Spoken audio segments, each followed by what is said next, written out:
Hello, Carl here with Sustainability Theory News. We're over at hobbyfarms.com, and they have an article on goldenrod, which is considered a weed, but it is completely edible. From the roots to the seeds, every part of the plant is edible to humans. But this article specifically talks about its importance to bees and our pollinators. Now, bees, they produce honey mostly as a food store, so they have enough food to survive the winter. Most responsible beekeepers will only harvest honey in the summer and allow the bees to build up their winter storage. Goldenrod is one of the last plants to flower in many areas, and it can flower for 4 to 6 weeks in a good year. And that allows the bees a good chance to stock up on that nectar that they need to survive. Now, it does have a drawback for honey makers. One, it doesn't really taste that great. It's a little bit bitter, although I don't mind the taste of. I've had goldenrod honey. It doesn't taste too bad, just not as sweet as other honeys.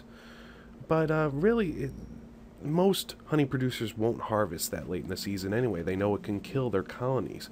But it's good because if the bees have a little bit more nectar towards the end of the year, the queen will actually start to increase production of new drones. Now, let's get over to a new article here at the herbalacademy.com. It's the Herbal Academy of New England, and they have all sorts of benefits of goldenrod for humans. First is bladder, urinary tract, kidneys, great for that. Usually made in a tea or a tincture. The skin, it can be used as a poultice or a salve. It is antiseptic in its very nature, so it can help, sterilize wounds.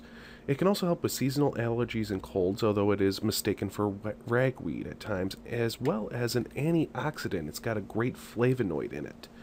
And they lastly talk about its antifungal properties for candida type yeast infections.